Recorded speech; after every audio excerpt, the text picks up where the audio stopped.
पछाडिसम्म इतिहासमा फल्ना मान्छेले यसरी माङहिमलाई चढायो भन्ने होस् भन्ने। मलाई फुलमाला पनि पर्दैन, मैले चढायो, मेरो यता आत्मा सफा साथ होइन। फुलमाला बराबर फुलमाला लगाइरहनु पनि परेन।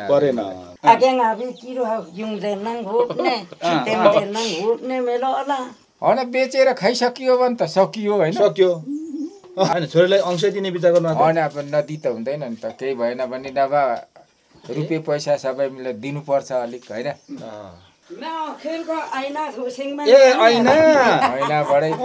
ऐना फेसबुक। माङहिमलाई जग्गा दान गर्ने मान्छे, माङहिममा जग्गा दिने व्यक्ति भन्ने चाहिँ एकदम भेट्न चाहिँ हामीलाई एकदम खुल्दुली लाग्यो, कौतूहलता लाग्यो क्या। देखौँ लाग्यो, भेटौँ लागेर चाहिँ हामी भेट्न आएको मात्रै हो, अन्यथा होइन। हजुरले कति जग्गा दिनुभएको माङहिमलाई? होइन, यसमा भेट्नु आएकोमा धेरै धेरै धन्यवाद हजुरहरूलाई। अब मैले माङहिमलाई धेरै सोचेको थिएँ, अब पैसाहरू त दिनु सकिएन, अनि यसो जग्गा दिएको यसो अनुमानले 4 रोपनी कति त 32 साले नापी अनि लगभग 12 रोपनी जस्तो त नभए पनि 10 रोपनी जस्तो चाहिँ नापी नभएको मैले लेखापढी गरिदिएको छु। नापी नभएको गर्दाखेरि 14 रोपनी भयो। 14-15 रोपनी जस्तो चाहिँ छ हजुर मैले दिएको। तर अब दिएपछि त सकिगयो नि, माङहिमलाई चढाएपछि। अस्ति पहिला नै होइन, एकै लेखापढीमा 4 किल्ले यसो लाएर लेखापढी गरिदिएको छ नि, छुट्याएको छ। तर अब संस्थाको नाममा गइसक्यो। तपाईले कति 18 कति भन्नु थियो? 18 रोपनी जति रहेछ हैन, लगभग पुग्छ पनि होला। 4 रोपनी अनि नि अब बुझ्न मन परेको चाहिँ हजुर, तपाईलाई त्यो माङहिमलाई चाहिँ जग्गा किन दिउँ लाग्यो कि के भयो खास चाहिँ त्यस्तो? कि उहाँहरूले फकै गर्नुभयो? मैले यसो सबै ठाउँ अब संसारमा हेर्दाखेरि नि माङहिमलाई दिउँ लागेको चाहिँ के भने, अब हामीले पनि एउटा पछाडिसम्म इतिहासमा फल्ना मान्छेले यसरी माङहिमलाई चढायो भन्ने होस् भन्ने यसो मनमा भएर मैले चाहिँ खुसी साथ दिएको नि त। तपाईको जग्गा चाहिँ यहाँ कति रोपनी जति छ? मेरो जग्गा त अब धेरै त छैन, छोराहरूलाई दिकिन अब 30-40 रोपनी चाहिँ छ होला। त्यो मध्येबाट कटार दिनुभएको कि त्यो कटार बाँकी छ? त्यति 11 रोपनीको दरले पुर्याउनु चाहिँ अब छोराहरूलाई पुर्याइदिनु भयो। 8 पनि छ 4 भाइलाई। अब 2 भाइलाई चाहिँ 11 को दरले दिएको छु। 8 पनि माटो 4 भाइलाई थप्नु छ। 40-45 रोपनी मेरै नाममा छ होला अझै। भन्छ छोराहरूलाई 11-8ले एकछिन 11-8ले 19 रोपनीको दरले पुग्ने रहेछ हैन? हजुर। तर त्यति नै जग्गा त उता माङहिमलाई दिइहाल्नु भयो? दिएँ। अब फेरि अझ यहाँ अर्को स्वास्थ्य चौकी केलाई पनि दिनुभएको रहेछ? होइन, यसलाई मैले खास 5 रोपनी दिएको हो। यता उतापट्टि चाहिँ अलिकति ढुङ्गा छ भन्दाखेरि हजुर त्यो अलिकति कल्क्यायो, उतापट्टि सच्याएन छ। छवानी माटो बढी 5 रोपनी छवानी माटो गएको छ, दिनु चाहिँ 5 रोपनी दिएको हो। अब लिखितमा पनि त्यही छ। तर यसो उतापट्टि अलिक ढुङ्गा छ, यतापट्टि अलिकति भन्दा हुन्छ, यतैपट्टि चाप्नुहोस् भन्दा आफ्नो जग्गा अलिकति गयो, अलिकति छवानी माटो गयो। 5 रोपनी छवानी छ, या लिखितमा त 5 रोपनी मात्रै छ। हजुर कति सालको हो जन्म चाहिँ? म 16 सालको हजुर। 2016 साल असारको हुँ। असार कति गते होला? 15 गते दही चिउरा खाने दिन? हजुर। 15-16 यस्तै हो, 15 गते होला। हजुरको बुवा आमाको नाम चाहिँ? मेरो बुबा आमाको बाबुको नाम ओजाहाङ, आमाको पञ्चमाया, ओजाहाङ। अनि आमा के थरी हुनुहुन्छ? पञ्चमाया, यङवागो। यतातिर यङवागो हुनुहुन्छ र? मामाङ के? माथि तेल्लो थुङमा। अनि बाजेको नाम भन्दैन थियो नि, के भयो? बाजेको जसबहादुर। मेरो बाबु त अलिक रापिलो पो थियो यसो हेर्दा पनि होइन तपाईँहरूले पनि देखेको अब बाबुको पनि इच्छा थियो होला होइन त्यसले गर्दाखेरि उहाँको इच्छा पुरा गर्नुलाई मैले चढाएँ हजुर जस चढाएर आनन्द छ नि तपाईँ आनन्द कुनै बेकारमा चढाएको जस्तो लागेको छैन होइन मलाई लागेको छैन हजुर अझै पछाडि के पो हुन्छ जस्तो लागेको छ हजुर अब चढाएपछि मलाई सम्मान गरोस् फुल माला लगाइदियोस् जस्तो लाग्छ तपाईँलाई होइन अब कि माङको लागि चढाएँ मैले माङलाई चढाएको मलाई फुलमाला पनि पर्दैन मैले चढाएँ मेरो यता आत्मा सफा साथ होइन फुलमाला बराबर फुलमाला लगाइरहनु पनि परेन कति राम्रो विचार माङलाई चढाएको हो हजुर ठिक हो आखिर मरेर लानु के छ र होइन होइन मरेर जाँदा पनि पछि मेरो नाक सन्तान नाति पनाति यो पृथ्वी उइन्जेल त फल्नाले यो चढाएको भन्ने इतिहासमा त रहन्छ डाकबहादुर कामबाङ त मरेन नि मरेन नि हजुर त्यही मलाई त्यही जस्तो ओजाङको छोरा ओजाङको नि त कुरा आयो नि अब त होइन ओजाङ जसबहादुर फल्ना पहिलाको चेप्चुहरूदेखि नै कुरो आइगयो नि फल्ना मान्छेले होइन अनि हजुरको श्रीमतीको नाम चाहिँ कसो भयो मेरो श्रीमतीको नाम त खै मैले सुने अन्ठार सीतादेवी कामबाङ भन्छन् हजुर लक्ष्ममा लक्ष्ममा हजुर तपाईँले सुने अनुसार सीतादेवी तपाईँले सीतादेवी बिहे गरेको बा अर्कै पऱ्यो कि होइन मागेर बिहे गरेको हजुर पहिले त मेरो सल्टिनी पो सल्टिनी होइन नाचे पनि गफ चाहिँ गरिन्थ्यो है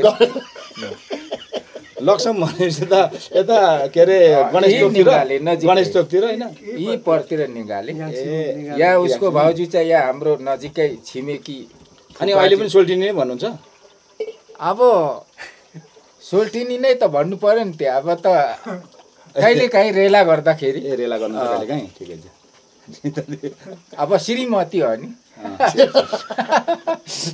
एउटा खुसी साथको कुरो किनभने यो अब दान गरिसकेपछि त तपाईँको मात्रै होइन सपरिवार सीतादेवी लक्ष्मको पनि जाने भयो नि त होइन अरू केही नभए पनि मैले उहाँको पनि मिङ्सो दाङसुक त राखेँ नि हजुर होइन हो यति त कहाँ अनि यसो हेरेँ क्या साह्रै धेरै जग्गा भएर पो दिएको हो कि कस्तो मान्छे छ त घर कस्तो रहेछ हेर्न मन पर्छ भएको मान्छे पनि होइन तर मन चाहिँ धेरै भएको मन चाहिँ अब माङिमलाई चढाउनु पर्यो सबैले चढाए रुपियाँ पैसा चढाए भन्छन् आफूले पैसा नहुँदा पनि यसो होइन त्यो पनि पैसै हो नि हजुर चढाइदिएको नि माङिमलाई सीतादेवी आदाङमा अनि चढाइहाल्नु भएछ उहाँले जग्गा त बसेर भन्दा बसेर भन्दा यो त तपाईँ हामी नभए पनि पछि अरूले पनि होइन यस्तो मान्छे थियो रहेछन् अब यसरी कहाँ भेट यसरी हुनु पाउँदा अलिकति बसेर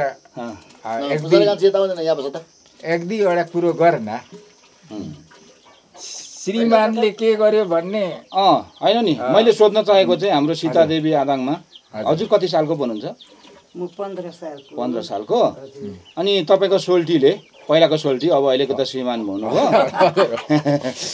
उहाँले त गरी खाने जग्गा त ड्याममै चढाइहाल्नु भएछ माङिमलाई तपाईँलाई दुःख लागेन मलाई त एकदमै खुसी लाग्ने भयो आदाङले केको दुःख मनाउने परम्परा तान्दी ए ताकमान्छा सात पुस्ता इगाङाङ नाम सुभाष रहोस् भनेर खुसीले नै चढाएको नि माङिमलाई अब पछि सीतादेवी र डाकबहादुर कामबाङले चढाएको माङिमलाई भनेर लाजे सिङबुङ दिएको नि माङलाई राजी खुसीले निकै सल्लाह गर्नु होला तपाईँले घर सल्लाह भयो घर सल्लाह गरिवरी बा सुटुकै बाहिर चढाइहाल्नु भएको कि भनेर नि चढाएर आएर मात्रै मैले बुढी दिइहालेँ त्यो त सोल्टिनी मैले चढाइ पो हालेँ बा भन्नुभयो कि भनेर नि होइन अगाडिदेखि नै हामीले अब माङिमलाई सरसहयोग पैसा दिनु सकिएन क्याङ अब बरु लाजे सिङबुङ पिमेल नुग्रो पिमे अलिकति भनेर दिएको अनि 1 रुपैयाँ पनि दिँदा नि हुने नि त किन 18 रुपैयाँ दिनुभएको त होइन अब त्यो त 18 रुपैयाँ अङ पिमा माङिमले चोक जामा ओके थेमाइ लथि चिनु चोक हेरु र ए चोगङ यङ ल अमत्र ओम सेगदाबाङ युङमदेन थुङमदेन पोङ कल्ले पानीको दरबाद्रो मेन्चुवाले श्रीमानले पनि आउनु त मजाले बन्दम आवेको अगेङ आबे किरो युङदेन नङ होप्ने तेमदेन नङ होप्ने मेलो अला ओके नात सन्तान शाखा सन्तान संसारबाट यो माङहिमे यो लछा गुफासी कमम देन नेमुबे मेदाले क्याङ ए हाउ गएको फल्ना डाक बहादुर नु सीता काम्बाङले पिर्सिबा लाजेको नु सानेर छ यसो युङदेन नङ मेजु गङनेर छ मेरो आङ नो साबुङ र भाङे आदाङदी कति राम्रो सुन्दर विचार के अनि क्याङ हेम्ब्याक्सी मिङ्सो ताङ्सो राख्नुभयो अनि त त्यो चढाए बापत चाहिँ हामीलाई यस्तो दिनु पर्यो भन्ने त केही छैन नि तपाईँहरूलाई छैन हामीलाई दिनु पनि पर्दैन लाजी सिङ्गुङ माङ हाङेले अमोसे मेदारले सजिलो गरी मेङग्याङ्गे मेङ छर्ने मियुङ नाङ लाङमे हेकाङ मे भिक्ल भाङ्लो Kami bicara lu yang bisa mereten sersayu thoba manghimin. Enang yang ini enggak. Dia पनि पैसै हो नि त हैन चल सम्पत्ति र अचल सम्पत्ति त्यो अचल सम्पत्ति manghimin pi mereten kan ko yang juksa mandir di yungele emet laje menil go I agengi ro na omos एकैछिन है आधा मैले कहाँको अर्को माङिमको कुरा गर्नुभयो यहाँ बनाउँदाखेरि दुईटा गुफा त असाध्यै राम्रो गुफा त्यही स्वरूप पनि गुफा छ नि त्यो गुफाको सम्बन्ध चाहिँ के छ त्यो गुफाको सम्बन्ध चाहिँ अगाडिको इतिहास त केही पनि छैन हैन गुफा असाध्यै राम्रो छ मेवारा फकु भनेर नाम लगाएको छौं के मेवारा फकु मेवारा त मेवारा भनेको चाहिँ हाम्रो चमेराले हाम्रो हैन अब मेवारा चमेरे गुफा भने चमेरे गुफा जस्तो असाध्यै राम्रो गुफा भएको हुनाले अझै पनि चमेरा बस्या छन् सम्भव हामीले के विचार Member okil camera miumbi. छन् त्यो गुफा भएको जग्गा चाहिँ तपाईहरुकै हो त उहाँहरुकै हो 18 बनेको जग्गा त छ अनि त्यसमा चाहिँ के छ भन्दाखेरि त्यो जुन भित्र पस्ने त्यो ओडारमा पस्ने त्यो मेवरा फकुमा पस्ने एउटा सानो गेट तयार गर्ने अनि यहाँदेखि त्यो अहिले भनिहाल्नु भएको प्लानिङ भनिहाल्नु भएको डिपिआर गरिसकेको छ डिपिआर गरिसकेको छ अनि त्यहाँदेखि त्यो तेर्सो बाटोदेखि माथि इन्ट्री गर्ने ठाउँमा एउटा गेट अनि पानीको धारा अनि त्यहाँदेखि मात्र एउटा प्रतीक्षालय कक्षा अनि एउटा मन्दिर मन्दिर त हैन होला माङहिम अनि त्यहाँदेखि अलिक सम्याएर एउटा प्रतीक्षालय कक्षा अनि दुईटा गेट बनाएर एउटा पानीको धारा अनि त्यस्तो बनाउने सम्भव भयो भने महागुरु शालिग पनि अनि राख्ने भन्ने खालको इच्छाहरू राखेर डिपिआर गरिएको छ सम्म 61,00,400 कतिको हाम्रो उहाँको जग्गा भएको ठाउँमा आदङबारे हिमजेन आतम्बे गारेम्बी इलाम जितपुर हामी ठ्याक्कै त्यसो भए त के ठाउँ अरे यो हामी चौधे डाँडा यहाँ चौधे भन्छ यहाँ बर्त्र रमिते भन्छ हैन अब मास्टर आले कति भाइ छोराहरू भन्नुभयो 4 भाइ 6 भाइ 6 भाइले नै अंश दि 11 रोपनीको दलले त पहिले दिइसक्नु भएको अरे 4 को दलले थप्ने भन्ने प्लानिङ भने 11 4 15 हैन अब 8 पनि 4 भाइलाई थप्नु छ 8 रोपनी कि हैन 2 रोपनी मात्रै थप्नु छ अरु त त्यसै रहेको छ नि पछि उनीहरुकै हो उनीहरुकै हो नि हैन बेचेर खाइसकियो भने त सकियो हैन सक्यो अब राम्रो हेरेर गयो हैन अब दिइसकेपछि त पाप लागेन नि सिधा कुरा हैन खाइसक्यो जे पर्ला अब पालेन राम्रो पालेन उ गरेन भन्छ अनि खानु पर्यो नि त जिउनी रहेछ नि त्यसको मतलब जिउनी रहेछ नि त्यो हजुर हजुर सबै छोराको बिहेदान भइसक्यो अब 3 भाइलाई गर्नु छ अरु गरिसके 4 जना एउटा छोरीले पनि त दिनु पर्यो नि त कति राम्रो लाउनु पर्यो हजुर एकै बहिनी मात्रै छोरीलाई नि दिनुहुन्छ नदी त एउटै उबाट जन्मेको आफ्नै गाला आफ्नै लबेटा त्यो पनि त हैन छोरीलाई अंश दिने विचार गर्नु हैन अब नदी त हुँदैन नि त केही भएन भने नभा रुपियाँ पैसा सबै मिलेर दिनुपर्छ अलिक हैन जग्गै बोकेर लगेन भने पनि यसो दिनु त पर्यो नि पर्यो सबै एउटै बेदानको भएको छैन छोरीको चाहिँ बेदान भयो र बा पनि मनसाया चाहिँ त्यो ज्वाइँ के थरी हुनुहुन्छ राई यहाँ नजिकै फिकल उता इलाम हजुर इलाम फिकल कहाँबाट भेट भयो त्यति टाढा हैन अचेल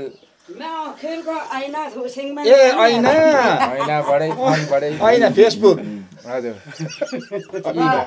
बर्खा कान्छा छोराको भे गर्दिए त्यो पनि ऐना है नि हो ऐना रमाइलो कुरा गर्नुभयो